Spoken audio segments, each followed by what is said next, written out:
Kita lanjut ke ceritanya, guys. Lonceng berdentang, kembali bergema di sekitar Gunung Meru, mengumumkan dimulainya hari baru. Matahari pagi yang terbit, lingkaran cahaya kecil mengintip dari ufuk timur, menumpahkan seberkas cahaya ke dunia. Pagi-pagi sekali di jalan setapak pegunungan, sudah penuh dengan orang-orang biasa, mengikuti jalan setapak dan tangga menuju kuil yang megah. Banyak dari mereka membawa dupa dan lilin untuk beribadah, pengabdian yang nyata di wajah mereka.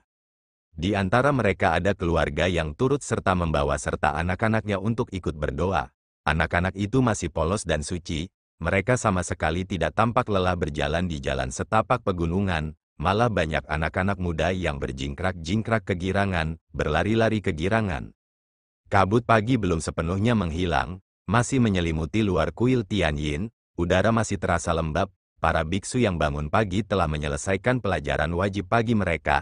Saat ini sedang menyapu halaman, dengan lembut menyapu daun-daun pohon yang jatuh di malam hari ke samping.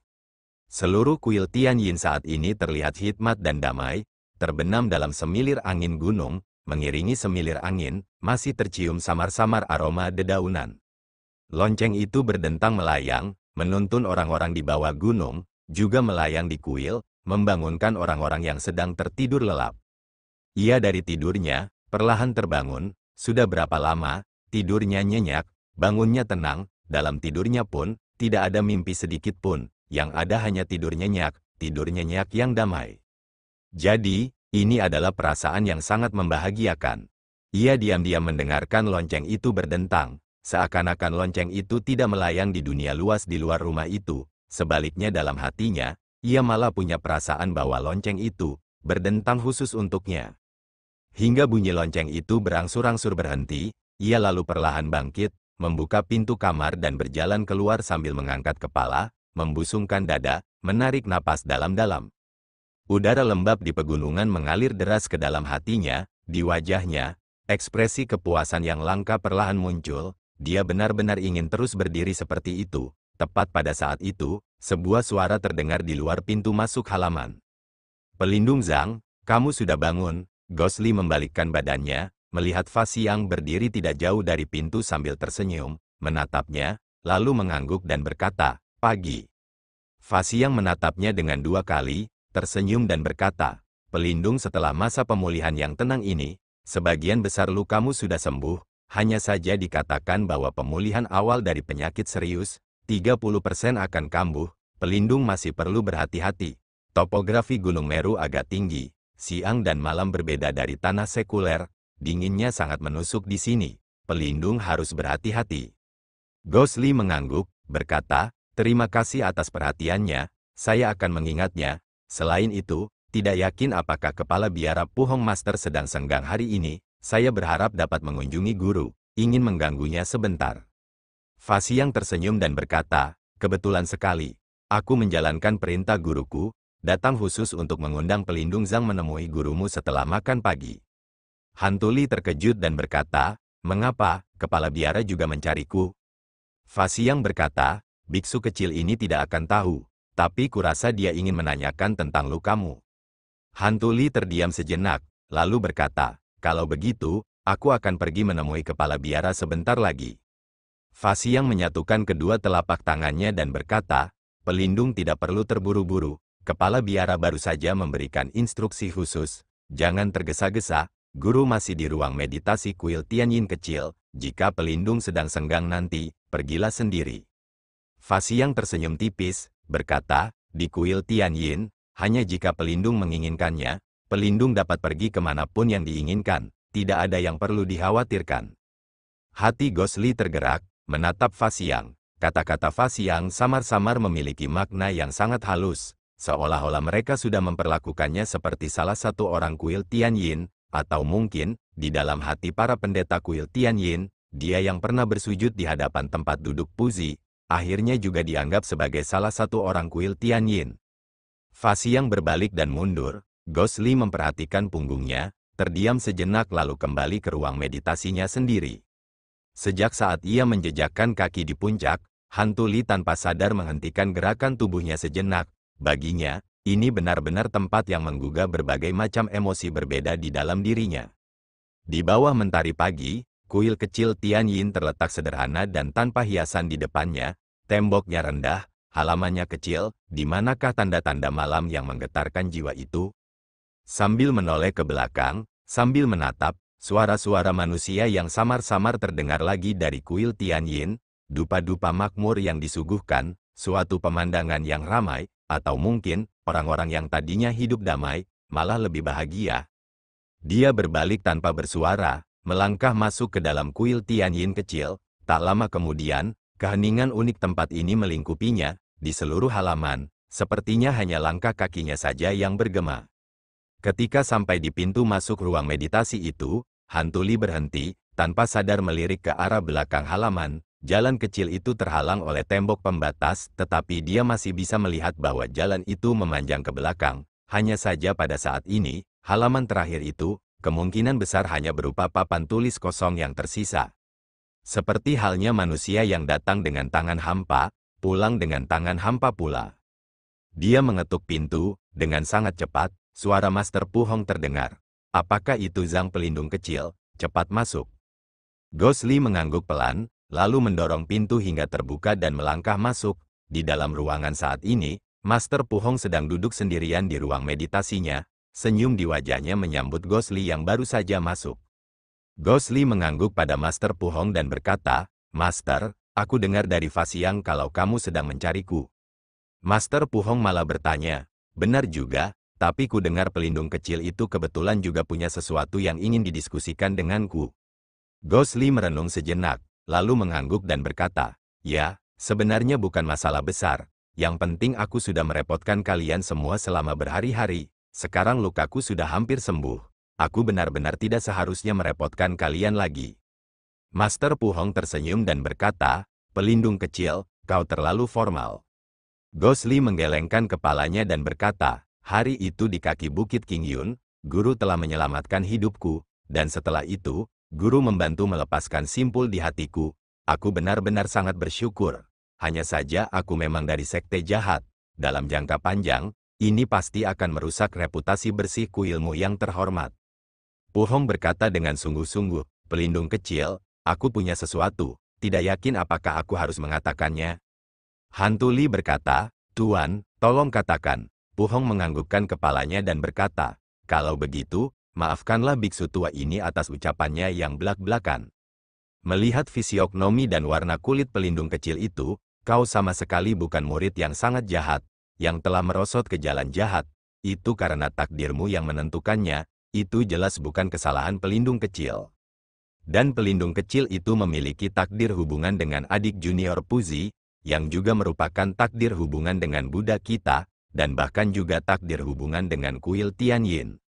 Hanya jika pelindung kecil itu bersedia kembali ke pantai, kuil Tian Yin secara alami akan melakukan yang terbaik untuk melindungimu, belum lagi sekte King Yun. Bahkan jika fraksi baik dunia bersatu, kuil kita tidak akan takut sedikit pun." Buddha berkata, "Mencerahkan seseorang adalah pahala yang paling besar. Pelindung kecil, karena kau adalah orang yang memiliki takdir hubungan, mengapa tidak melepaskan beban duniawi, menerima kedamaian ini dan merasa tenang? Bukankah ini lebih baik?" Setelah berkata demikian, ekspresinya sungguh-sungguh, sambil menatap ke arah Ghost Li. Ghost Li tentu saja tidak menyangka Pu Hong akan mengucapkan kata-kata seperti itu, karena sesaat dia tertegun. Beberapa hari ini di kuil Tian Yin, pikiran dan hatinya benar-benar berbeda dari masa lalu. Perbedaan utamanya adalah dia merasa nyaman dan damai, jauh di dalam hatinya, dia sangat menyukainya. Hanya saja pria seperti dia, pada akhirnya masih memiliki masalah yang tidak dapat dia tinggalkan.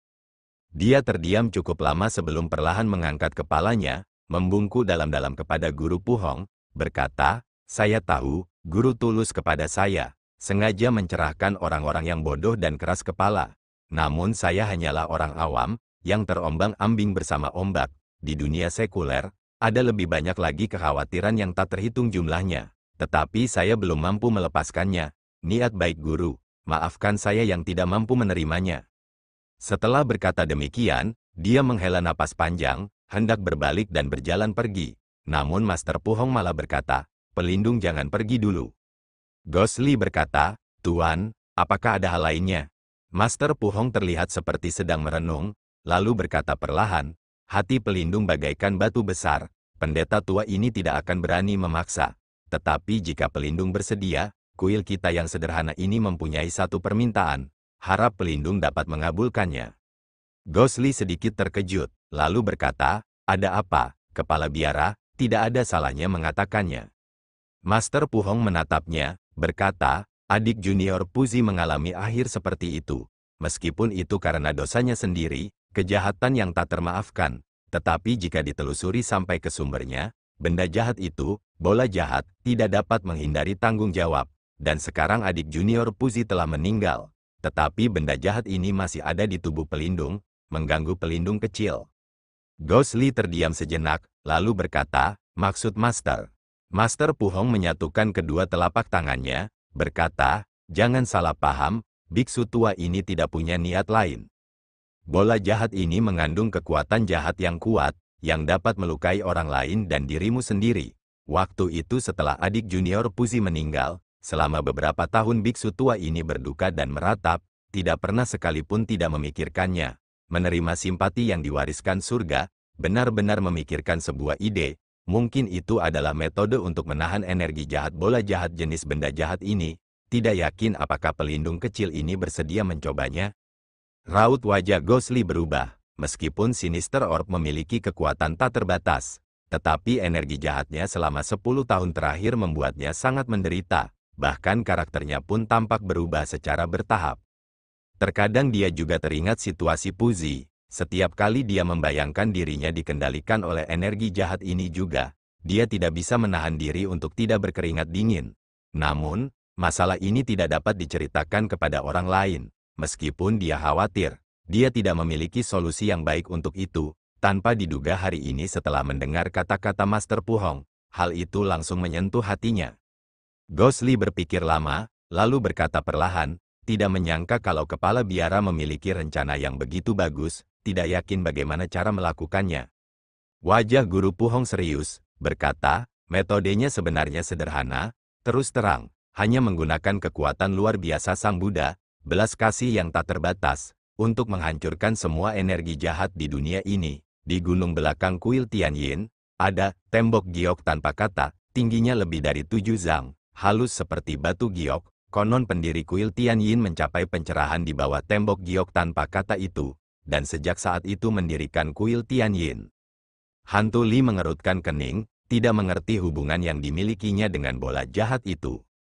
Mendengar Pu Hong melanjutkan, berkata, dari alam itu, dari pusat Gunung Meru, energi Buddha adalah yang paling hikmat dan menguntungkan. Pelindung kecil hanya perlu duduk di sana selama beberapa waktu dan sebagai tambahan, aku akan memimpin sekelompok biksu untuk membentuk formasi cincin Vajra. Dengan energi menguntungkan yang begitu kuat, mungkin itu dapat menekan energi jahat bola jahat yang ada di tubuhmu. Kami tidak tahu. Tubuh Ghostly bergetar, dia tidak menyangka bahwa Master Pu Hong memiliki pandangan jauh ke depan yang luar biasa, telah melihat bahwa saluran internal dalam tubuhnya sedang kacau. Setelah merenung sejenak, dengan tegas berkata, niat baik Master, aku menerimanya. Sejak saat itu, aku akan duduk di bawah tembok giok tanpa kata selama beberapa hari. Setelah itu, aku akan menganggapnya sebagai perpisahan dan pergi. Master Pu Hong menangkupkan kedua telapak tangannya, menganggukkan kepala, tersenyum dan berkata, pelindung, tenang saja, kuil kami yang sederhana ini pasti tidak akan menghalangi pelindung. Ghostly menganggukkan kepalanya, berbalik dan berjalan keluar. Master Pu Hong memperhatikan sosok punggungnya menghilang, mendesah, bergumam pada dirinya sendiri, adik junior, jika rohmu ada di surga, kamu harus memberkati dan melindungi anak ini.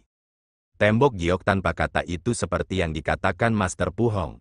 Walaupun letaknya di gunung belakang Meru, hantu Li mengira akan mudah menemukannya. Namun pada hari itu, mengikuti Fasiang dan Fasan yang memimpin jalan, tidak ada tanda-tanda keberadaannya setelah berjalan hampir 1 jam.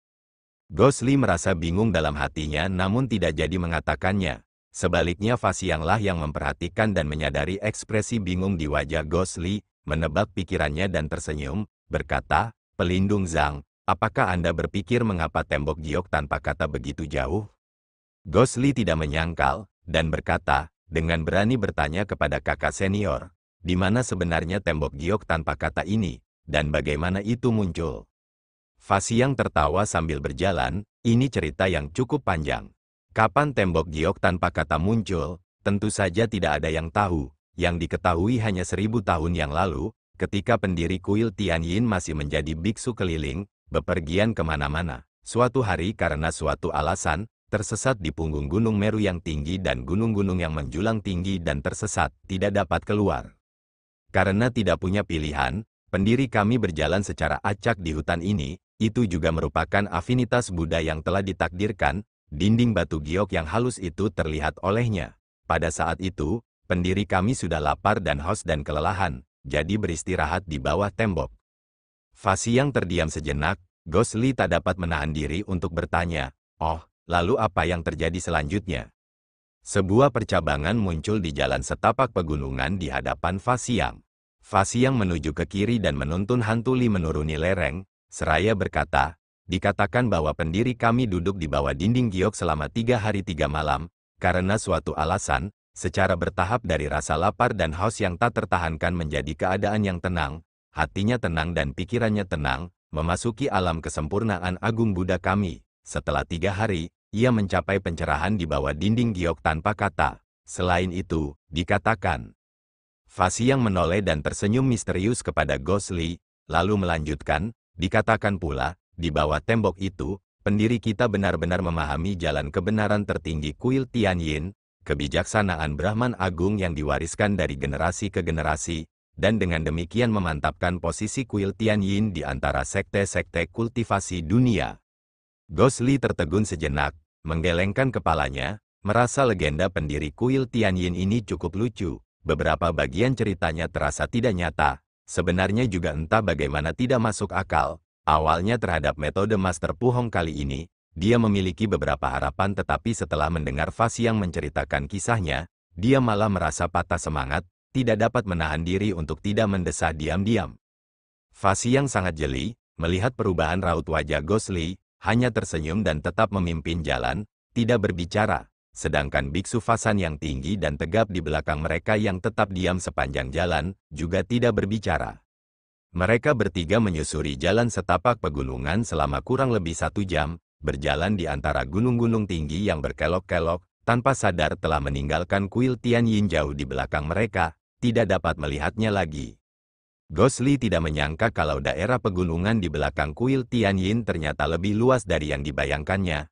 Namun melihat puncak-puncak dan punggung bukitnya, hamparan pepohonan hijau, angin pegunungan berhembus sepoi-sepoi, di sepanjang jalan bebatuan aneh menjulang tinggi, berbagai macam benda aneh, atau air terjun dari tebing curam, mengalir deras dari langit, bergemuruh dan tampak seperti sabuk giok. Sepanjang perjalanan dia merasakan dadanya terangkat, melihat pemandangan indah di sekitarnya, dia malah tidak merasa tertekan lagi. Tiba-tiba Fasiang terdengar berkata, "Itu akan terjadi di depan." Gosli terkejut, menoleh ke depan namun melihat jalan masih berkelok-kelok, di samping jalan terdapat hutan lebat, di sisi lain ilalang dan semak berduri, di luar 3 ci terdapat tebing, di manakah tembok giok tanpa kata yang tingginya lebih dari 7 zang yang mereka katakan? Dengan berani bertanya kepada kakak senior, "Di mana tembok giok ini?" Fasiang tersenyum dan melangkah maju beberapa langkah, lalu tiba di tebing itu, sambil menoleh ke belakang, dia berkata, "Di sinilah." Gosli pergi ke sisinya, berdiri di tebing, dia mendongak, melihat kabut yang menyelimuti di bawah, seperti gelombang yang bergelombang, bergolak, tampak seperti lembah, dan siluet gunung yang samar-samar terlihat di kejauhan, tetapi itu berada di tempat yang sangat terpencil. Gosli merenung, lalu berbalik dan berkata pada Fasiang, "Jangan bilang kalau itu di lembah ini." Fasiang tersenyum dan berkata, "Itu ada di bawah kaki kita." Gosli tertegun, Fasiang sudah tertawa dan berkata, "Ayo turun." Sambil berbicara, Fasiang melompat turun, Fasan mengikutinya. Gosli yang berdiri di atas tebing, berpikir sejenak lalu akhirnya melompat turun. Melahap jiwa dalam kabut, bersinar dengan cahaya hijau tua, perlahan menyelimuti Gosli, melindunginya dan perlahan turun. Kabut itu tampak aneh, tampak padat tetapi tidak padat, seperti benang yang saling terkait, membiarkan angin gunung mengacak-acaknya tetapi tidak menunjukkan tanda-tanda akan menghilang. Selama turun, Gosli melihat ke arah dinding gunung tetapi hanya melihat kabut putih di depan. Merasa bingung, dia meraih dan mendesak sang pemakan jiwa untuk mendekati dinding gunung. Dia hanya melihat lapisan kabut seperti awan berhamburan, menghilang ke kedua sisi di depan matanya. Tepat saat dia sedang fokus, tiba-tiba, sebuah siluet muncul di depannya. Ghostly terkejut dan segera menghentikan langkahnya. Setelah mengamati dengan seksama, dia mendapat kejutan yang cukup besar. Di hadapannya dia melihat seseorang yang sangat mirip dengan dirinya. Dia menatap dirinya sendiri dengan ekspresi terkejut. Tatapan orang itu dalam, wajahnya tampak memperlihatkan perubahan hidup. Di tangannya juga memegang tongkat jahat pemakan jiwa, sementara Ghostly dalam keadaan terkejut. Sebuah lagu Sanskerta tiba-tiba terdengar dari langit, seperti ketukan drum yang berat, bergema keras di telinganya. Mengikuti lagu Sanskerta ini, sebuah kekuatan yang hikmat dan bermartabat langsung menyerbu dari alam tak dikenal di bawah kakinya, seperti gelombang besar yang melesat ke langit dan kabut di sekitarnya segera menggulung ke dalamnya, melahap sosok itu sepenuhnya. Ghostly merasakan sakit di hatinya, perasaan sedingin es di tubuhnya benar-benar bergerak dengan sendirinya, seperti menolak dengan keras kekuatan Buddha ini, membalas dengan sendirinya. Dalam keterkejutannya, Hantu Lee kembali merasakan bahwa selain kekuatan jahat dari bola jahat yang bergejolak di dalam tubuhnya, seperti dipengaruhi oleh energi Buddha ini, kultivasi kebijaksanaan Brahman Agung miliknya juga tampaknya tidak mau tunduk pada kekuatan lain, melonjak ke atas, tampaknya berniat untuk bertarung dengan kekuatan jahat bola jahat.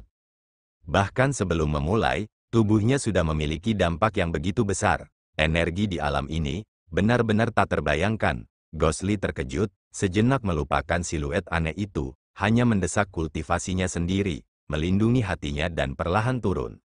Tak lama kemudian, kabut berangsur-angsur menipis, pemandangan di bawah kakinya segera menjadi jelas. Itu adalah panggung batu kecil, permukaannya halus, radius 3 zang, pepohonan jarang, di sekelilingnya ada beberapa biksu kuil Tianyin yang duduk-duduk. Para biksu ini duduk di dekat atau jauh, tanpa urutan apapun tetapi tampaknya memiliki makna tersirat, kekuatan Buddha yang samar mengalir di dalam, membentuk formasi yang tidak jelas.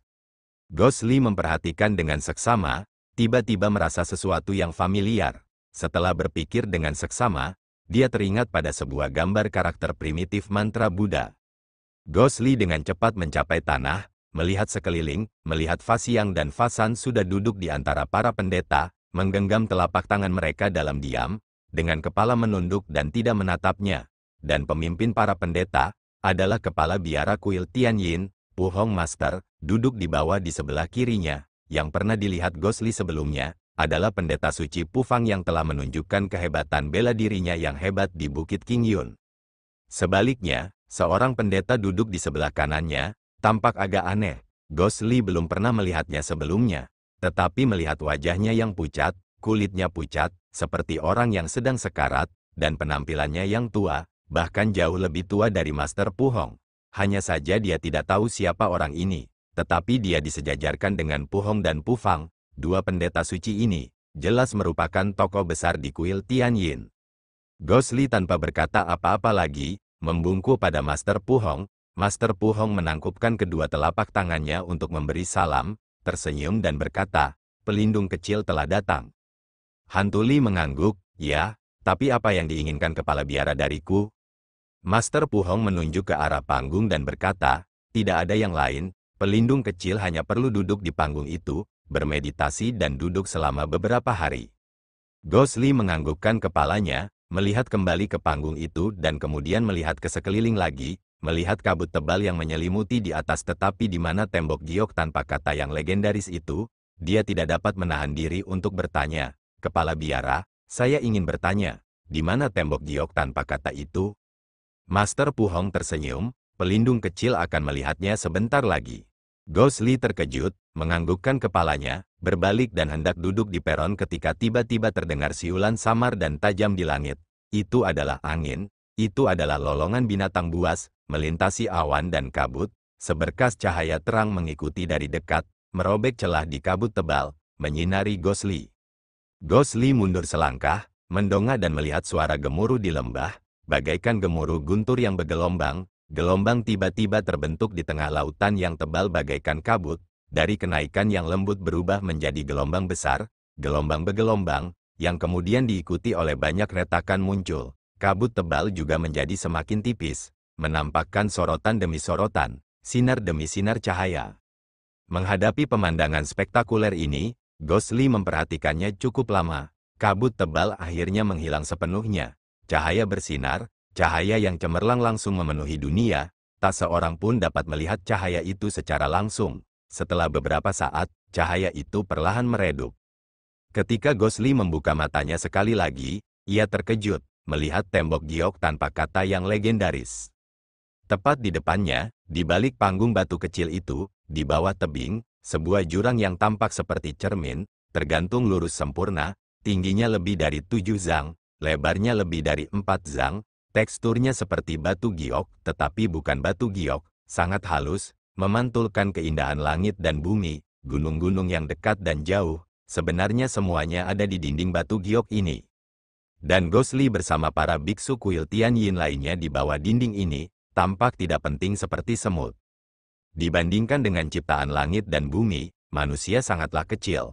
Ghostly terdiam, setelah sekian lama menghela nafas panjang, tanpa sepatah kata pun, naik ke panggung dan duduk bersila, tidak melihat ke arah siapapun, mengambil nafas dalam-dalam dan memejamkan mata, duduk di sana seperti itu tanpa bergerak. Master Pu Hong memperhatikan Ghostly cukup lama, lalu menoleh ke arah para biksu di belakang dan menganggukkan kepalanya. Puluhan pendeta kuil Tianyin, termasuk guru Pu Hong, pendeta suci Pu Fang, dan pendeta misterius di samping Pu Hong, Fa Xiang, Fa San, Deste, menyatukan kedua telapak tangan mereka dan melantunkan mantra.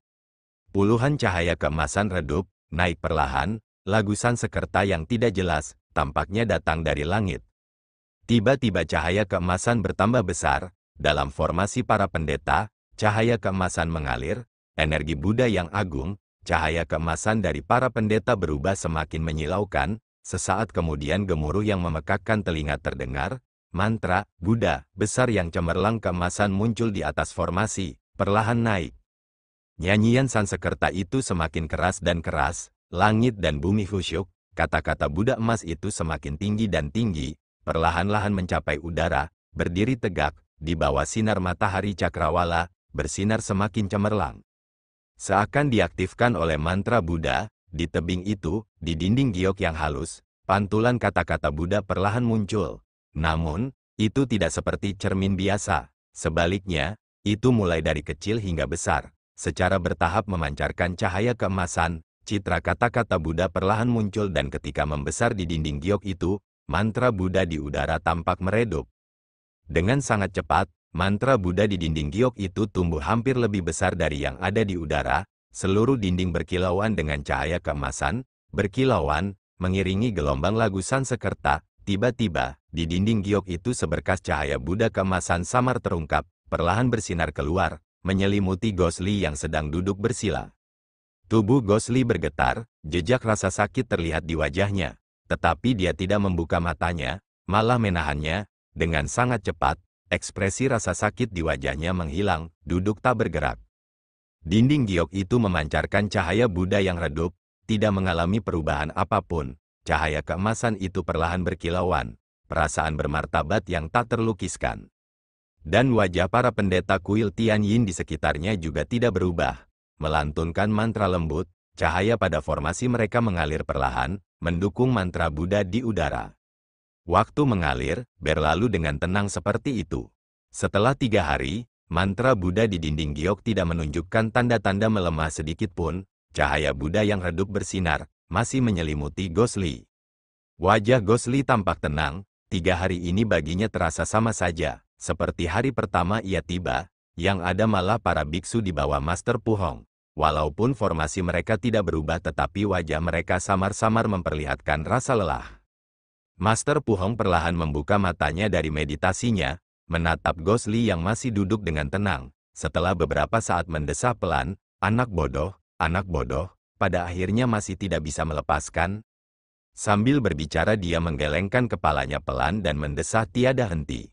Pelayan suci Pu Fang yang duduk di sisi kirinya berkata dengan enteng, kita sudah bekerja keras, menyusun formasi penakluk iblis Buddha ini, pertama-tama adalah membantunya menghancurkan energi jahat bola jahat, yang lebih penting lagi, menghancurkan iblis-iblis di dalam hatinya.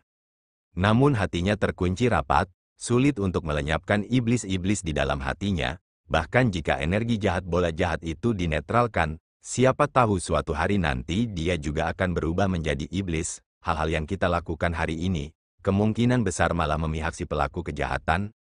Master Pu Hong mengerutkan kening, wajahnya menjadi gelap, berkata, adik laki-laki, pemuda ini memiliki hubungan yang dalam dengan kuil Tianyin kita, tidak peduli apapun yang terjadi, kita tidak bisa menyerah begitu saja.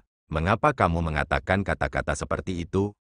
Raut wajah Pu Fang berubah, lalu mengatupkan kedua telapak tangannya. Kakak senior benar dalam menceramahi, aku tidak berprasangka buruk terhadap pemuda ini. Itu karena saat itu, adegan kematian kakak senior dan adik junior, hatiku bersedih, aku benar-benar tidak ingin melihatnya mengambil jalan yang jahat lagi.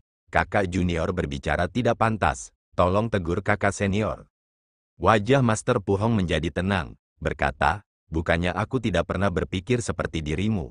Jika tidak, aku tidak akan meletakkan formasi penakluk iblis ini, dengan sengaja menggunakan kemampuan hebat jalan sejati Buddha untuk mencerahkannya. Namun di hadapan dinding giok ini, dia tampaknya juga. Ketika sedang berbicara, tiba-tiba di tengah lembah gunung yang sunyi dan hikmat itu terdengar suara keras dari udara tipis, seluruh dinding giok tampak bergetar sekali, mantra Buddha di udara dan di dinding tampak ikut bergetar pula. Master Pu Hong dan para pendeta lainnya menjadi pucat, terkejut sesaat, mereka segera mempercepat mantra mereka. Tanpa diduga, ekspresi kesakitan muncul di wajah Gosli, jiwa yang melahap yang telah ditekan oleh kekuatan Buddha selama 3 hari ini tiba-tiba menyala, semburan energi hitam langsung menutupi wajahnya.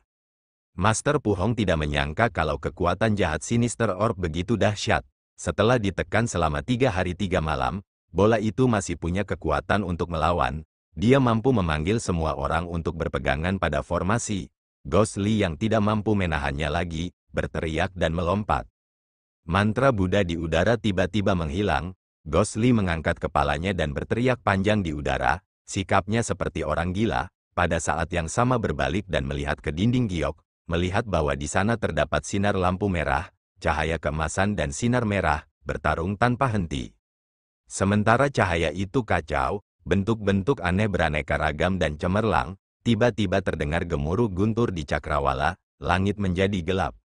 Angin dan awan bergulung dari segala arah, di dinding giok yang halus, dari atas ke bawah, bintik-bintik seperti ukiran yang dalam, sederet karakter muncul. Selain itu, banyak kata-kata kasar keemasan yang tidak dapat dipahami, seperti mendidih di dinding giok di antara sinar merah keemasan yang berkilauan dan bergetar. Sebuah pertunjukan yang memukau, dan deretan kata-kata itu malah sangat jelas, itu adalah langit dan bumi tak berperasaan, memperlakukan semua makhluk hidup bagaikan anjing jerami.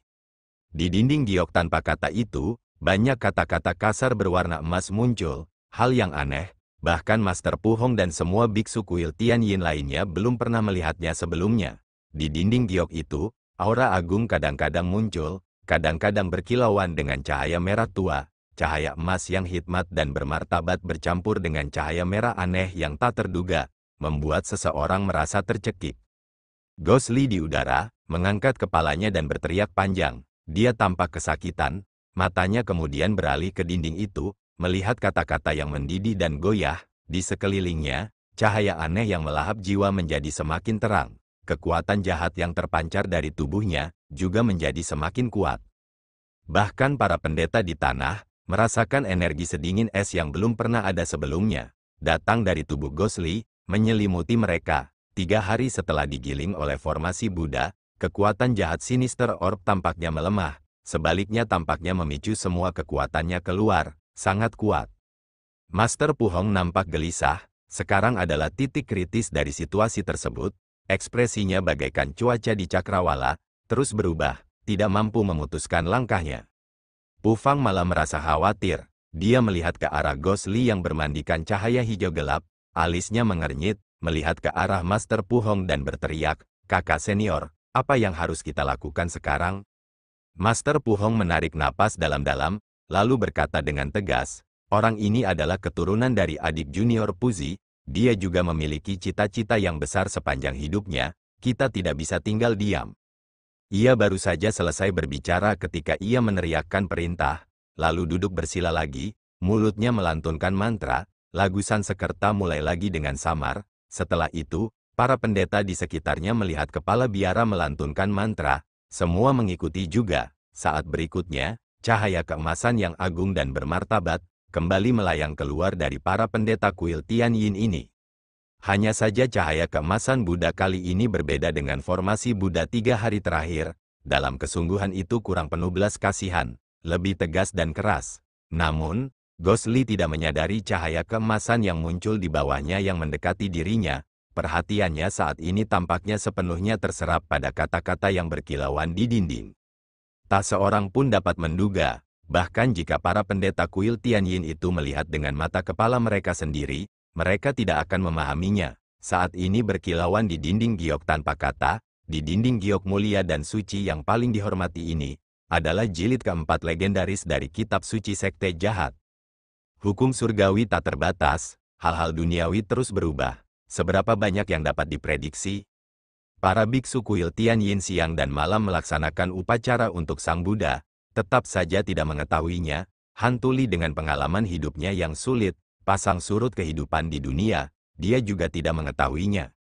Tetapi Gosli saat ini, bagaimana dia bisa mempertimbangkan begitu banyak hal? Di matanya, hampir secara naluriah terpesona oleh kata-kata yang berkilauan itu. Setiap kalimat yang berdenyut, adalah semua bagian yang hilang dan tidak dapat dijelaskan dari keterampilan aneh yang telah ia latih dengan susah payah sendirian, satu persatu muncul di hadapannya, seperti seseorang yang jalan di depannya penuh dengan tebing dan jurang yang tak terhitung jumlahnya, ragu-ragu di jalan buntu, tiba-tiba ada jalan di tebing, jembatan di atas jeram, kegembiraan macam apa itu, bagaimana mungkin ia masih terganggu dan peduli dengan hal-hal lain. Untuk sesaat, bagian-bagian yang sulit dan samar dari kultivasinya di masa lalu, tiba-tiba seperti melihat cahaya, perlahan terungkap. Dari jilid pertama prinsip-prinsip umum yang dilihat 10 tahun lalu di gua kuno 1000 kelelawar Gunung Kongsang gua menetes darah, 10 tahun waktu berlalu seperti air pasang, pria ini melayang di cakrawala situasi yang berubah, untuk pertama kalinya merasakan, bernapas sebagai satu dengan langit dan bumi, namun melupakan setiap makhluk hidup. Dari atas sampai bawah, setiap bagian tubuhnya terasa seperti akan meledak, suara siulan aneh yang banyak dan rumit, menyelimutinya dengan erat. Napas yang berbeda di dalam tubuhnya mendidih seperti ombak besar, semuanya bergelombang dan bergolak, kekuatan jahat sinister orb dingin, energi yang murni dari Inferno Fire Mirror menyala semakin keras, jalan Taiji Suan King lembut dan tidak memihak, kebijaksanaan Brahman Agung yang agung bagaikan gunung, selain mengalir keluar dari berbagai area tubuh, Gosli telah mengolah 3 volume energi vitalitas sejati, jumlahnya melimpah dan tidak dapat dibendung. Langit dan bumi berubah, menciptakan keajaiban. Di bawah awan gelap, cahaya aneh yang dipancarkan dari sosok di udara semakin terang sementara langit berubah semakin gelap, menunjukkan kekuatan yang memberontak terhadap surga. Guntur bergemuruh di cakrawala, kilatan petir terlihat berlarian di dalam awan, seolah-olah surga sudah marah. Di awan, angin kencang bertiup, awan perlahan mulai berputar. Tepat di atas Gosli, secara bertahap berevolusi menjadi pusaran raksasa. Dan Gosli, perhatiannya masih pada tembok giok, tidak menyadari keadaan di sekelilingnya. Dan pada saat ini, mantra Sansekerta di tanah meledak menjadi kekuatan, cahaya keemasan yang agung menyerbu ke langit, segera menyelimuti Gosli. Cahaya keemasan ini sangat kuat, mengumpulkan kekuatan kultivasi beberapa biksu kuil Tianyin, bagaimana mungkin itu biasa saja. Langsung menekan kekuatan jahat dari Gosli, menahannya dengan erat. Begitu cahaya keemasan itu terbit, melingkupi Gosli, kekuatan guntur dan kilat di cakrawala tampak tertahan, lalu perlahan melemah, pusaran raksasa yang terbentuk di angkasa juga tampak berangsur-angsur hancur. Master Pu Hong menatap langit, perlahan-lahan mengembuskan napas, biksu tua yang layu di sampingnya tiba-tiba berkata dengan dingin. Orang ini sebenarnya telah membangkitkan guntur keras hukuman surga. Selama hidupnya, kekuatan jahatnya dapat terlihat. Surga juga tidak toleran. Kepala biara mengabaikan segalanya untuk menyelamatkan dan melindunginya. Saya khawatir itu mungkin juga tidak benar. Raut wajah Pu Hong Master berubah, menoleh dan menatapnya. Biksu tua yang layu itu balas menatap dingin. Pu Hong Master sesaat terdiam. Sebenarnya dengan tingkat kemampuan Pu Hong Master, bagaimana mungkin dia tidak merasakan gelombang kekuatan jahat yang memancar dari Ghost Lee? Jelas bukan kemampuan Good Faction. Apa yang dia lakukan hari ini, sungguh tidak bisa dikatakan benar. Hanya saja begitu dia memikirkan adik laki-lakinya Puzi yang meninggal dalam kepahitan, dan tindakan penuh belas kasih Ghost Lee terhadap jenazah Puzi beberapa hari yang lalu, Pu Hong Master yang sangat tersentuh tidak bisa melihat dan tidak melakukan apa-apa. Master Pu Hong tak bicara. Setelah jeda yang cukup lama baru hendak bicara, tiba-tiba terdengar kegaduhan di sampingnya, banyak yang berseru. Bersamaan dengan itu terpancar tenaga aneh dari dalam formasi itu, tampaknya telah terjadi perubahan. Dia segera mendongak, wajahnya langsung berubah. Di bawah perlindungan dan penindasan formasi Buddha besar yang dipegang oleh banyak biksu kuil Tianyin pada saat yang sama, kekuatan jahat Ghost Lee ditekan secara paksa, semuanya terkandung dalam formasi cahaya keemasan, badai misterius di langit tidak dapat menemukan sasarannya, perlahan-lahan menghilang, tanpa diduga pada saat ini, sinar cahaya lemah pada Ghost Lee tiba-tiba menyala lagi, dan energinya yang bergejolak, bahkan lebih kuat dari sebelumnya. Gemuruh guntur meledak di cakrawala, angin kencang mengamuk. Di tengah gemuruh guntur, hantu Lee kembali menjerit panjang ke angkasa, cahaya berkelebat di sekelilingnya, hijau tua, merah, emas, merah terang, berputar tiada henti, akhirnya menyatu, berevolusi menjadi warna hitam putih yang paling sederhana. Warna hitam putih ini juga agak aneh, kadang seluruhnya putih, kadang seluruhnya hitam, tak terduga namun kekuatannya samar-samar, dirasakan oleh semua pendeta kuil Tianyin. Di tengah udara, kekuatan beberapa biksu kuil Tianyin yang terkonsolidasi, formasi cahaya keemasan itu, tampaknya tidak mampu menahan kekuatan baru Ghost Lee, perlahan melemah. Pada saat yang sama, angin dan awan bergulung di langit, pusaran besar itu muncul lagi, dan kecepatannya melampaui yang sebelumnya, terbentuk dengan cepat dan tepat di atas Ghost Lee. Mendongak dari tanah, di dalam pusaran awan berlapis-lapis itu, kilat menyambar dengan liar, suara guntur bergemuruh, terdengar pula siulan aneh, bagaikan mulut langit yang ganas, hendak mencabik dan melahap seseorang. Para pendeta di tanah, wajah mereka menampakkan kesakitan. Mereka telah berjuang keras untuk mempertahankan formasi ini. Saat ini bukan hanya tubuh Ghost Lee yang menahan cahaya keemasan, di langit, pusaran misterius itu, sebuah kekuatan dahsyat turun, saling beradu hebat di atas formasi cahaya keemasan itu. Formasi cahaya keemasan itu menerima serangan dari depan dan belakang, cahayanya pun dengan cepat meredup, Master Pu Hong dan yang lainnya terkejut, dan pada saat ini, tiba-tiba terdengar suara guntur di angkasa, dari pusaran air yang tak henti-hentinya, sebuah petir tebal menyambar dari cakrawala, ke arah formasi emas itu. Suara retakan yang memekakkan telinga, tubuh Master Pu Hong dan biksu lainnya bergetar, biksu yang kurang terampil, wajah mereka memerah, beberapa sudah memuntahkan darah, formasi emas itu goyang dan berkelebat, akhirnya bubar dengan sedih, lenyap. Master Pu Hong merasakan sesak di dadanya, sebagai pemimpin formasi, dialah yang menerima pukulan paling keras, tetapi sekarang perhatiannya tertuju ke langit, di tengah kegelisahannya, dia malah berdiri. Karena formasi cahaya emas itu telah hancur, Ghost Lee tak lagi terkekang, tekanan pada tubuhnya langsung lenyap, tetapi dia merasa bahwa meskipun tubuhnya lega, energi vitalitas yang baru lahir di dalam tubuhnya terus berputar tanpa henti, tumbuh tiada henti, sama sekali tidak terkekang. Lalu, tanpa menunggu tindakan apapun darinya, dia yang telah membunyikan alarm di surga, jauh di dalam awan gelap di angkasa, terdengar suara gemuruh guntur, bagai seberkas cahaya turun dari langit, dengan dahsyat, seakan-akan langsung menembus surga dan bumi, menghantam dengan suara keras, mengarah langsung ke arahnya.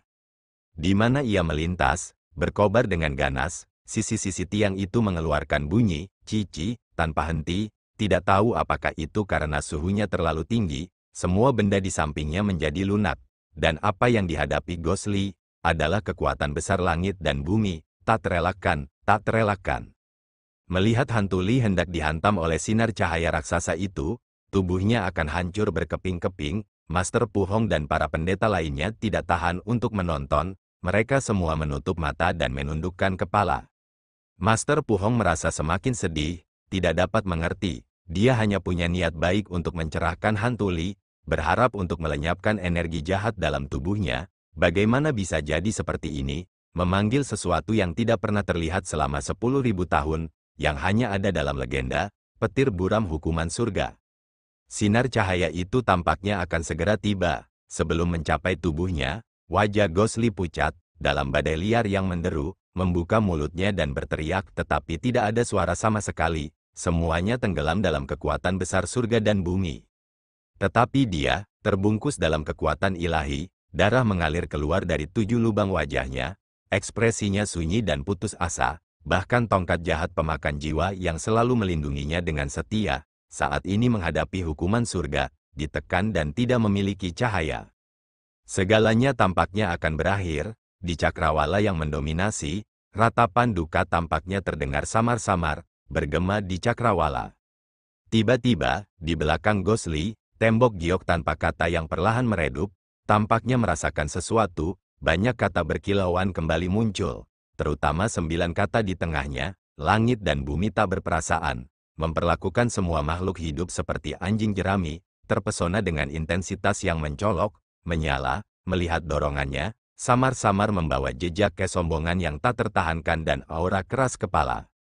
Meski begitu, saat menghadap surga yang di dalamnya tak terhitung banyaknya manusia bersujud menyembah, hukuman surga yang tampaknya tak terkalahkan selamanya, cahaya di tembok giok tidak surut sedikit pun.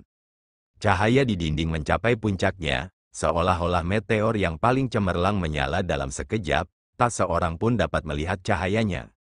Cahaya yang tampaknya menjadi hiruk-pikuk, dalam sekejap mengaburkan langit dan menutupi bumi, menyerbu dari bawah ke atas, sepenuhnya menyelimuti tubuh Ghostly di dalamnya. Pada saat yang sama, kecemerlangan yang bahkan lebih besar dan tak tertandingi menyerbu ke langit. Dorongan tak terbatas itu, sebenarnya menyerbu langsung ke pusaran kolosal yang penuh teka-teki di cakrawala. Langit yang penuh dengan awan mendung, suara guntur yang memekakkan telinga, masing-masing seakan memiliki kekuatan untuk memecahkan langit, seperti sedang bergejolak. Dalam sekejap, kekuatan yang tak tertandingi dari pilar cahaya hukuman surga itu bergeser beberapa derajat, meninggalkan Hantuli, menyerang ke arah cahaya cemerlang yang tak tergoyahkan yang muncul dari dinding giok tanpa kata itu. Dua kekuatan pilar cahaya yang menyala-nyala, bertabrakan dengan keras antara langit dan bumi, pegunungan di tanah bergetar, banyak dinding batu raksasa retak terbuka, di tengah gemuruh guntur, ribuan binatang berteriak, seolah-olah kiamat telah tiba. Antara langit dan bumi, cahaya menyilaukan yang tidak dapat dilihat. Langit dan bumi membeku, serasa dalam sekejap, di dinding batu giok, dinding batu yang dipoles seperti cermin, terdengar suara retakan, dari tengah dinding, suara renyah, sebuah lubang kecil terbuka, diikuti oleh banyak retakan tipis yang memanjang keluar dari lubang ini, membesar. Akhirnya, di tengah teriakan yang membingungkan, suara gemuruh yang keras, dinding batu yang besar ini, batu dan bebatuan beterbangan, runtuh. Di cakrawala, sinar cahaya besar perlahan menghilang. Awan gelap yang menjulang tampak telah melampiaskan amarahnya, angin kencang perlahan berhenti, guntur pun berhenti. Setelah itu, langit dan bumi tampak kembali tenang secara tiba-tiba. Awan gelap perlahan menghilang, langit yang tenang itu perlahan menjadi terang. Sesosok tubuh perlahan jatuh dari langit.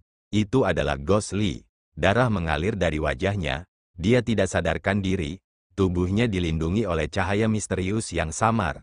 Setelah tubuhnya mendarat, dia bergoyang beberapa kali dan akhirnya menghilang tanpa meninggalkan jejak. Para pendeta kuil Tianyin menatap dengan tercengang ke arah reruntuhan tembok giok tanpa kata, menatap Hantuli yang berkat keberuntungan lolos dari hukuman surga, tak dapat berkata apa-apa. Tidur ini tampak seperti tidur jauh lainnya, sepertinya selama ini, banyak orang yang berjalan melewatinya, sangat sibuk, beberapa berbicara di sampingnya, volume suaranya keras dan pelan, dan terkadang, tampak ada juga pertengkaran. Namun, sebagian besar waktu, suasananya tenang. Dalam kedamaian yang hambar ini, dia tidak tahu berapa lama dia telah tertidur. Samar-samar merasakan beberapa sensasi namun tetap tidak sadarkan diri. Mungkin, yang tertinggal dalam tidur lelapnya itu, justru adalah harapan yang membara jauh di dalam hatinya. Terdengar suara langkah kaki di luar pintu, Fasiang yang berada di ruang meditasi melirik keluar, lalu segera berdiri, menyatukan kedua telapak tangannya, dan membungkuk kepada Master Pu Hong yang sedang berjalan masuk. Master Pu Hong mengangguk, melirik Gosli yang sedang tidur di ranjang meditasi, lalu berkata pelan, apakah dia masih baik-baik saja? Fa Xiang mengangguk dan berkata, sejak hari itu, Zhang Patron tidak sadarkan diri seperti ini, hanya saja napasnya teratur, tidak ada tanda-tanda yang tidak normal, dan tubuhnya tidak mengalami cedera lain, seharusnya sudah lama bangun tetapi entah mengapa, dia masih tidak sadarkan diri seperti itu. Master Pu Hong terdiam sejenak, lalu berkata, dia beruntung bisa lolos dari hukuman surga, karena itu sudah merupakan keberuntungan yang luar biasa.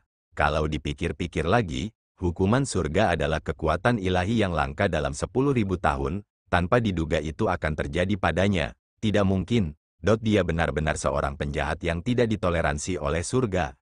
Raut wajah Fa Xiang berubah, dia melirik sekilas ke arah Master Pu Hong. Master Pu Hong tampak serius namun tidak ada ekspresi lain, dia pun meletakkan kembali jantungnya yang tertahan, dan berkata pelan, Guru, apakah paman guru yang lain sedang berdebat dengan Anda? Master Pu Hong tertawa getir namun tidak berbicara. Fa Xiang terdiam, setelah sekian lama, Guru Pu Hong berkata perlahan, tembok giok tanpa kata adalah harta tanah suci kuil Tianyin kami. Terlebih lagi peninggalan Buddha yang diwariskan oleh para pendiri kami, kali ini dihancurkan oleh hukuman surga, semuanya karena motif egois saya. Saya telah memutuskan setelah pelindung Zhang sadar kembali, saya akan mengundurkan diri dari jabatan saya sebagai kepala biara, mulai saat itu menghadap tembok dan memahami kebenaran Buddha, untuk menebus dosa saya.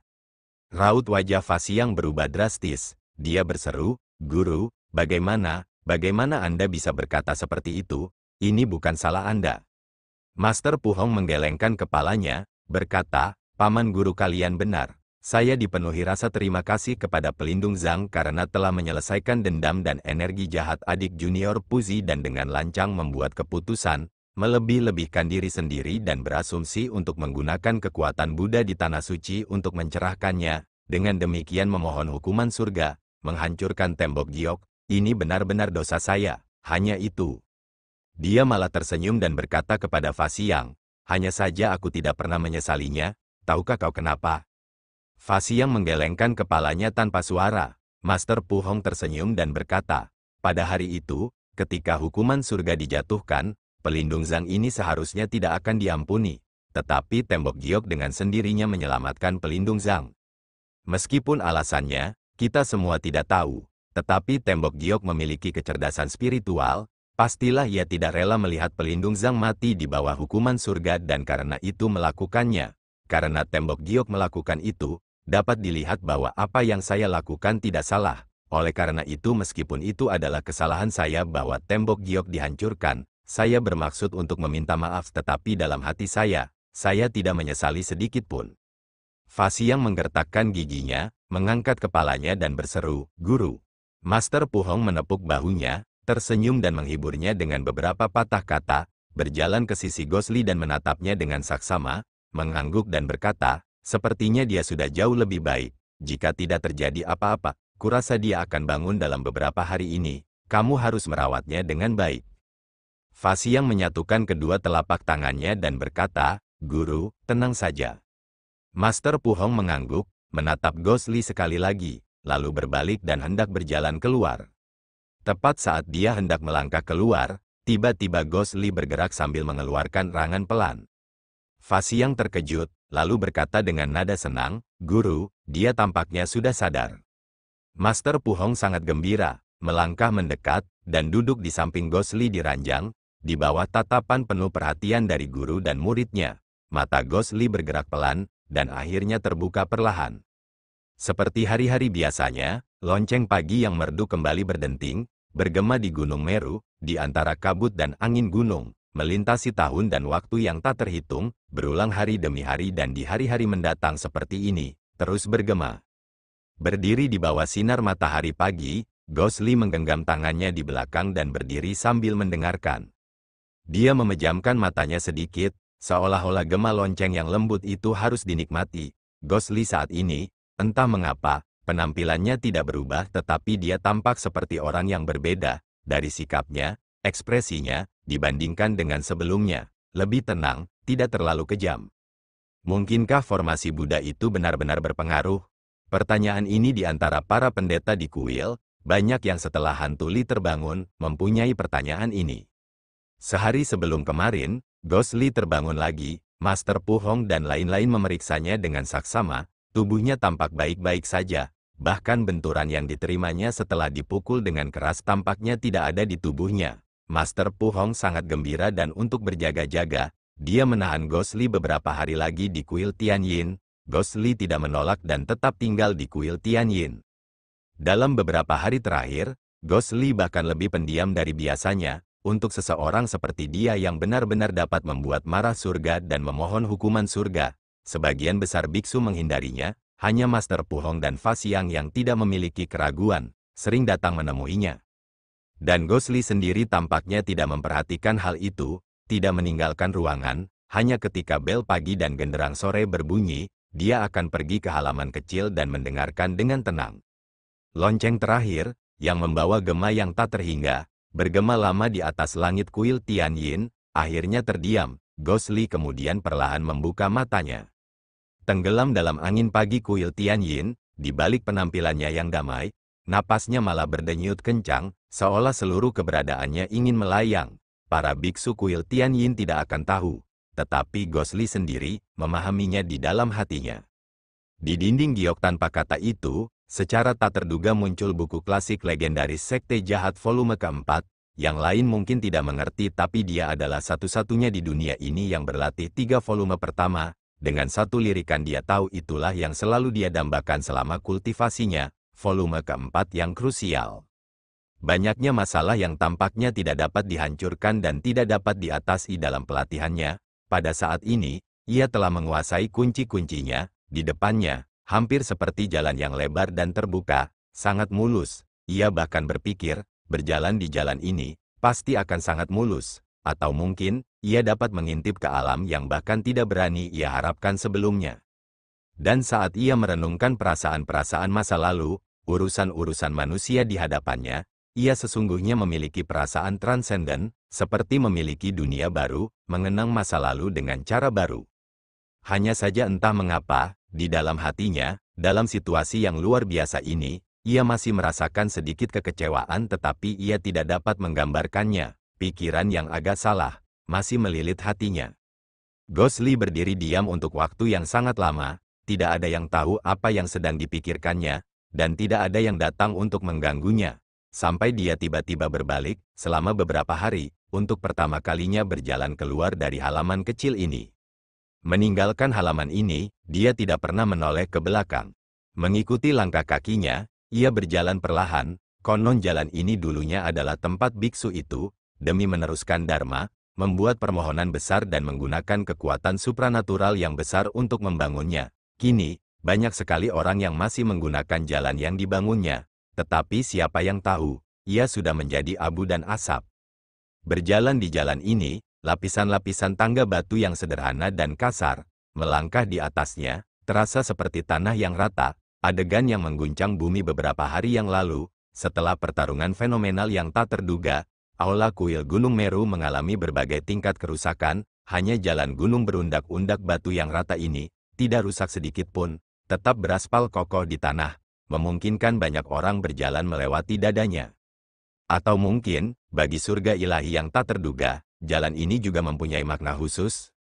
Hantu Li tidak tahu, dan tidak ingin tahu, ia terus berjalan di jalan, hanya diam mengenang masa lalu dan orang yang sudah meninggal, sedangkan dalam pikirannya, ia berangsur-angsur tiba di kuil Tianyin kecil di puncak Gunung Meru. Pintunya dibiarkan terbuka, suasana di sana sunyi seperti biasa. Hantu Li perlahan melangkah masuk, dari balik pintu, terdengar percakapan. Dia mengetuk pintu, pembicaraan itu tiba-tiba terhenti, lalu seseorang seperti terkejut, mengeluarkan suara pelan dan sesaat kemudian, pintu terbuka, Fa Xiang muncul. Melihat itu adalah hantu Li, Fa Xiang tersenyum, hantu Li menganggukkan kepalanya, berkata, apakah kepala biara ada? Fa Xiang tersenyum dan melangkah ke samping, berkata, ya. Silakan masuk. Hantu Li masuk ke dalam, melihat Guru Pu Hong duduk bersila di ranjang meditasi, tersenyum padanya juga. Hantu Li berjalan ke arah Guru Pu Hong, membungkuk dan berkata, guru kepala biara. Master Pu Hong menatap Ghost Li, menilainya dari atas sampai bawah, dan akhirnya menatap kakinya. Tiba-tiba dia menganggukkan kepalanya, mengatupkan kedua telapak tangannya, dan berkata, tidak menyangka dalam waktu sesingkat itu, kemampuan pelindungnya telah meningkat pesat, sungguh menggembirakan. Alis Ghost Li terangkat, tidak berbicara. Fa Xiang terkejut, dengan hati-hati menilai Ghost Li dari samping. Setelah hening sejenak, Ghost Li menundukkan kepalanya sedikit ke arah Master Pu Hong dan berkata, beberapa hari yang lalu, tembok giok tanpa kata di tempat suci kuil Anda yang terhormat dihancurkan. Saya benar-benar terganggu. Master Pu Hong menggelengkan kepalanya pelan, dan berkata dengan acuh tak acuh, itu masalah kecil, tidak perlu dibicarakan. Ghost Li sedikit terkejut, lalu berkata, tembok giok tanpa kata itu adalah harta kuilmu yang terhormat, bukankah itu berharga? Master Pu Hong menyatukan kedua telapak tangannya, berkata, urusan kehidupan terus berputar, semua makhluk hidup tidak ada apa-apanya, siapa yang tahu apa yang akan terjadi setelah itu, hari ini sangat berharga dan penting, siapa yang tahu bagaimana keadaannya di hari-hari yang lain, jika pelindung berkenan, dia menunjuk keluar jendela, berkata, di sebelah kanan luar kuil Tianyin ada sebuah batu besar, pelindung dapat pergi melihatnya, mungkin Anda akan mengerti jalan pikiran Buddhis. Ghost Li mengangguk dan berkata, ya, tapi aku datang hari ini untuk berpamitan dengan kepala biara. Master Pu Hong tidak tampak terkejut, dia sudah menduga kata-kata Ghost Li, dia hanya mengangguk dan berkata, jika pelindung ingin pergi, biksu tua tidak berani menghentikannya, hanya saja sebelum pelindung pergi, biksu tua itu punya beberapa patah kata, ingin berbicara dengan pelindung. Hantu Li berkata, Tuan, silakan bicara. Master Pu Hong berkata, pelindung di masa ini, menderita banyak musibah namun akhirnya mampu mengatasi semuanya dan berhasil maju. Saya melihat bahwa pelindung itu tampaknya telah tercerahkan. Saya bertanya-tanya apakah memang begitu? Ghost Li merenung sejenak, mengangguk dan berkata, guru sangat bijaksana. Dalam bertahan hidup setelah bencana, saya memang memiliki beberapa pemikiran. Melihat kembali kehidupan saya, ada banyak penyesalan. Mata guru Pu Hong berbinar, berkata, pelindung benar-benar orang yang sangat bijaksana, karena kamu telah melihat melampauinya, mengapa tidak melihat melampaui perasaan duniawi, bergabunglah dengan sekte Buddhaku, dengan penilaian biksu tua, apa yang diinginkan dan dipikirkan pelindung, itu hanya sekadar kata, tenang, bagaimana mungkin? Ghost Li terdiam, berdiri cukup lama, membungkuk pada Master Pu Hong, dan berkata samar, Master telah mencerahkan saya sangat berterima kasih, namun, meskipun saya memiliki pikiran yang tercerahkan, saya belum melihat melampaui perasaan fana. Bagi saya, perasaan duniawi, saya tidak dapat melepaskannya. Master Pu Hong menggelengkan kepalanya, berkata, Buddha berkata, warna adalah kekosongan, bukankah semua hal di dunia sekuler seperti ini, kebencian, rasa terima kasih, perasaan, permusuhan, keindahan, musuh, semuanya hanyalah kata, warna, menjebak manusia secara psikologis, mengganggu kedamaian manusia, pelindung mengapa Anda harus begitu keras kepala? Ghost Li mengangkat kepalanya dan menghirup napas dalam-dalam, sambil tertawa keras, berbalik dan berjalan keluar, sambil berkata dengan keras, Guru, salah. Warna adalah kekosongan dan kekosongan juga warna. Anda ingin saya melihat melampaui hubungan manusia, tetapi bagaimana kita bisa melihat melampaui hubungan manusia? Saya berada di antara surga dan bumi, kebencian, rasa terima kasih, perasaan, permusuhan, adalah bagian dari hidup saya. Anda ingin saya melihat melampaui dan mencapai kedamaian, tetapi Anda tidak tahu, setelah melihat melampaui, apakah saya masih saya?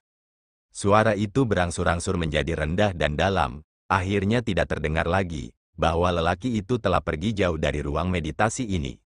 Fa Xiang terdiam cukup lama, lalu berkata kepada Master Pu Hong, Guru, Anda telah mencoba untuk mencerahkannya beberapa kali, tetapi sayangnya. Master Pu Hong menjawab dengan enteng, dia memahami jalan dan kultivasi, di masa depan saya khawatir dia akan menjadi tokoh nomor 1 di dunia. Namun orang seperti dia sebenarnya tidak mampu melihat melampaui iblisnya sendiri, di masa depan berbagai situasi, itu akan bergantung pada keberuntungannya sendiri. Fa Xiang menundukkan kepalanya, mengatupkan kedua telapak tangannya dan berdoa, tidak berbicara lagi. Hantu Li meninggalkan kuil Tianyin kecil, ketika dia keluar dari gerbang kuil, dia tiba-tiba berhenti, terdiam sejenak dan malah berbelok ke kanan. Dalam beberapa langkah, dia memang melihat sebuah batu besar seukuran setengah ukuran seseorang terjatuh ke tanah. Ia mendekat dan mengamati batu itu dengan seksama. Dilihatnya batu itu penuh luka namun tidak ada sepatah kata atau kalimat pun, tidak ada bekas pahatan buatan, tidak mengerti apa misteri di balik batu ini. Ghostly mengernyit, berpikir sejenak, lalu tiba-tiba matanya menyipit. Ia tertarik pada ujung batu besar itu. Batu besar itu berbintik-bintik di mana-mana, jelas telah mengalami angin kencang dan embun beku yang menggigit selama bertahun-tahun, penuh dengan bekas luka. Tetapi di tempat itu, sebuah bentuk dapat terlihat samar-samar. Hanya saja selama bertahun-tahun, bentuknya menjadi tidak terlihat. Ghostly mengulurkan tangannya, dengan lembut menyapu debu dan pasir dari batu, memeriksa dengan saksama. Setelah waktu yang lama, ia menyadari bahwa itu adalah bentuk kerang, tetapi karena jangka waktu yang lama, itu telah berubah menjadi batu, menyatu menjadi satu dengan batu ini. Ghostly kemudian dengan saksama memeriksa batu besar itu tetapi tidak menemukan bintik-bintik aneh lainnya. Pandangannya kembali lagi ke cangkang itu, kecuali jika Master Pu Hong ingin dia lihat, cangkang itu adalah cangkang yang tampak biasa saja, dan apa yang menjadi misteri di baliknya. Ia teringat kembali kata-kata Guru Pu Hong dalam benaknya, matanya menatap kerang itu dan perlahan berbinar. Pegunungan yang menjulang tinggi di Gunung Meru, dalam jarak ribuan mil yang dekat maupun jauh, tidak ada laut dalam atau samudra, tetapi batu ini, jelas milik Gunung Meru, ribuan dan ribuan tahun yang lalu. Sejauh pengetahuan Anda, mungkin tempat ini adalah samudra yang besar. Masa hidup manusia, dibanding dengan revolusi bumi, gejolak dunia, ibarat setetes air di lautan luas, sebutir biji sesawi Gunung Meru. Akan tetapi dia tetap diam, menoleh ke arah biara kecil yang sunyi itu dan membungkuk. Ketika dia menoleh kembali, ekspresinya acuh tak acuh. Di mana lengan bajunya berkibar, cahaya putih samar melayang, sosoknya berubah menjadi cahaya, menuju ke langit, secara bertahap menghilang di cakrawala. Urusan kehidupan manusia akan mengalami perubahan besar pada dunia seiring berjalannya waktu, tetapi bagaimana itu bisa dibandingkan dengan momen itu di hati saya, cahaya redup pada saat itu. Di Bukit Qingyun, puncak bambu besar, pertempuran di Qingyun telah berlalu beberapa waktu lalu, dan setelah itu karena masalah pedang Zhu Xian, pendeta Daxuan terus mengawasi lembah bambu besar selama beberapa waktu. Tetapi akhir-akhir ini mungkin karena para pengikut lembah bambu besar terlalu patuh, kepala sekte tidak mengirimkan peringatan sesering itu. Sebenarnya, di hati para pengikut lembah bambu besar, meskipun masalah ini sangat penting, tetapi tindakan pendeta Daxuan agak keterlaluan. Namun, apapun yang terjadi, setelah sekian lama mereka tidak terganggu, lembah bambu besar berangsur-angsur kembali tenang seperti biasa. Luka Wu Dai dan He Dazi juga perlahan pulih. Setelah diperiksa oleh Suru, tampaknya mereka sudah pulih. Mereka kini sudah bisa berjalan sendiri, tetapi masih belum bisa melakukan tugas berat. Oleh karena itu, seperti di masa lalu, saat pembersihan kamar dilakukan, kamar di sudut terpencil milik adik laki-laki mereka yang telah pergi, juga terus dibersihkan. Hari ini, Song Daren dan Du Bixu kembali berjalan menuju kamar itu. Keduanya ngobrol dan tertawa, seperti yang tak terhitung jumlahnya di masa lalu, berjalan ke halaman. Tetapi pada saat itu, tiba-tiba sebuah bayangan kelabu melintas melewati halaman kecil yang seharusnya tidak terganggu itu. Bayangan abu-abu itu bergerak sangat cepat. Tetapi Song Daren dan Du Bixu melihatnya hampir bersamaan, keduanya terkejut, segera meletakkan alat pembersih mereka, melesat maju seperti anak panah. Namun bayangan itu lenyap dalam sekejap, mereka berdua mencari di seluruh halaman, bahkan di atap, tetapi tetap tidak menemukan apapun. Berdiri di halaman, Song Daren dan Du Bixu saling memandang. Song Daren mengerutkan kening, apakah kita salah lihat? Du Bixu memiringkan kepalanya dan berpikir, hendak berbicara ketika tiba-tiba dia berbisik, "Kakak senior, lihat ke sini." Setelah mengatakan itu, dia menunjuk ke belakang Song Daren. Song Daren segera menoleh untuk melihat, mengikuti arah yang ditunjuk Du Bixu. Pintu kamar adik laki-lakinya awalnya tertutup rapat, tetapi jendela di samping pintu itu, karena ada celah, dan kamar itu selalu kosong, tentu saja jendelanya akan tertutup rapat. Song Daren dan Du Bixu saling memandang, melihat kecurigaan di mata masing-masing, Song Daren menenangkan diri, berbisik, "Ayo masuk dan lihat." Du Bixu entah kenapa merasa gugup, sambil mengangguk dia tidak dapat menahan diri untuk merendahkan suaranya dan berkata kepada Song Daren, "Kakak senior, jangan bilang padaku, apakah adik junior dia?" Mata Song Daren berkedut, jelas dia juga punya pikiran yang sama tapi dia sendiri pun merasa takut memikirkan hal itu. Mungkin, kalau benar-benar adik lelaki itu yang sekarang sudah menjadi orang asing, dia tidak akan tahu bagaimana cara menghadapinya, kan? Tangannya, ketika dia menyentuh pintu kayu itu, Song Daren dan Du Bixu kembali saling memandang, kemudian, seolah-olah dia telah mengambil keputusan. Song Daren menggertakkan giginya, berteriak keras, "Siapa itu?" Sambil berteriak, dia mendorong pintu dengan keras. Hampir bersamaan dengan itu, sosok berwarna abu-abu di dalam ruangan itu melintas dengan cepat. Dia tampak terkejut, melompat dari meja ke tempat tidur. Sambil berbalik badan, kedua matanya yang cemerlang melihat ke sekeliling, menatap kedua orang yang berdiri di pintu dengan tercengang. Zizi, berteriak. Xiao Hui, Song Daren dan Du Bixu berseru pada saat yang sama. Xiao Hui menelan buah itu di mulutnya, mengambil buah liar lain di sampingnya dan menggigitnya menjadi dua dalam satu suapan, makan dengan gembira. Lembah bambu besar yang mengamati aula keheningan, sekarang ini dipenuhi dengan biji buah dari Xiao Hui, berserakan di mana-mana. Dibandingkan dengan penampilannya yang biasanya serius, itu tampak agak lucu. Saat ini semua orang tengah berkumpul di sini, bahkan Tian Buyi yang biasanya pemarah pun melihat kejadian ini, hanya mengerutkan kening namun tidak kehilangan kesabarannya. Wajahnya gelap, tidak tahu apa yang sedang dipikirkannya. Selama 10 tahun terakhir, mereka semua tahu, Xiao Hui selalu bersama orang itu, tidak pernah sekalipun berpisah. Sekarang setelah Xiao Hui ada di sana, di mana orang itu? Pada hari itu di depan Goa Bulan Ilusi Lembah Tong Tian Bukit King Yun, Song Daren dan yang lainnya melihat hantu Li, juga menyaksikan bahwa dulu adik kelasnya terluka parah oleh pedang kuno Zhu Xian, kemudian dikejar oleh banyak orang. Walaupun sejak itu, tidak ada lagi kabar tentangnya, mereka juga samar-samar mendengar, dia telah diselamatkan oleh komplotannya.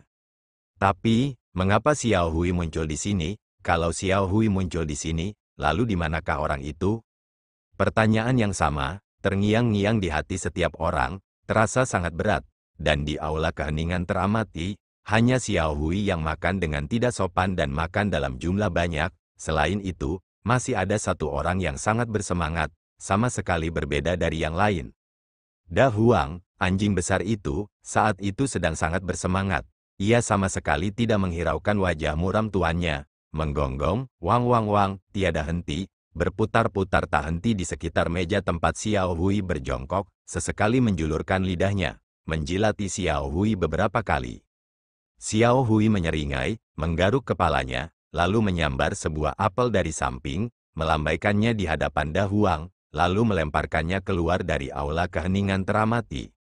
Da Huang dengan gonggongan keras, segera melompat, keempat kakinya melesat cepat, berlari keluar dari aula. Semua orang terkejut, melihat keluar dan melihat Da Huang benar-benar meraih apel itu sebelum mendarat, menangkapnya di udara, dan pada saat yang sama berlari kembali dengan segera, berbaring di samping meja, gigi anjingnya mengendur. Apel itu jatuh ke meja, berguling beberapa kali. Semua orang tercengang, gerutu Tian Buyi. Hanya Xiao Hui yang tak henti-hentinya tertawa, jelas-jelas bertemu dengan sahabatnya si anjing tua. Ia sedang dalam suasana hati yang sangat baik, ekor monyetnya melengkung, melompat turun dari meja dan ke punggung lebar Da Huang, memeluk tubuh Da Huang. Da Huang menyalak tiada henti, mendongak, mengangkat dadanya dan berlari keluar. Tidak tahu kemana perginya seekor kera dan seekor anjing yang berlari bermain lagi. Song Daren melirik Tian Buyi dan suruh, lalu berdiri, hendak keluar dan membawa pulang kedua binatang itu. Tetapi yang terdengar hanya suara Tian Buyi yang berbicara dengan dingin, "Lepaskan mereka, monyet itu sudah tinggal di gunung ini selama bertahun-tahun, sejak ia datang, ia tidak akan pergi lagi." Song Daren mengakuinya, lalu perlahan duduk. Tian Buyi terdiam sejenak, lalu berkata, "Selain monyet ini, kamu dan Lao Liu tidak melihat orang lain?" Song Daren dan Du Bixu menggelengkan kepala bersamaan dan berkata, "Tidak." Tian Buyi tampak tidak senang, lalu tiba-tiba melambaikan tangannya dan berkata, "Baiklah, kalian semua boleh pulang." Song Daren dan yang lainnya saling berpandangan. Namun perintah guru mereka bagaikan gunung. Pada akhirnya mereka tidak berani menentang dan hanya bisa mundur perlahan-lahan. Dalam perjalanan keluar, Hedazi berpikir keras dan bertanya kepada Suru, istri guru, lubang-lubang ada di mana-mana. Apakah kamu ingin murid-murid membersihkannya? Sebelum Suru sempat bicara, Tian Bui berkata dengan sedikit marah, kita lihat saja besok, tidakkah kau dengar aku menyuruhmu keluar? Hedazi terdiam, dengan suara, Su, mundur, dan menghilang dalam sekejap mata. Suru memutar matanya ke arah Tian Bui dan berkata, untuk apa kau melampiaskan kemarahanmu pada mereka? Tian Bui tampak sibuk, mondar-mandir, tiba-tiba mendongak menatap Suru dan berkata, menurutmu Laoki, orang itu, apakah dia juga ada di dekat sini? Suru merenung sejenak, lalu berkata ringan, orang itu selalu sangat menghargai hubungan. Jika dia ingin bertemu denganmu, itu juga bisa dimengerti. Hanya saja dengan identitasnya, kemungkinan besar dia tidak dapat mengungkapkan dirinya sendiri. Ekspresi Tian Bui berubah, wajah tembamnya tampak tidak yakin, suatu keanehan yang tidak dapat dijelaskan.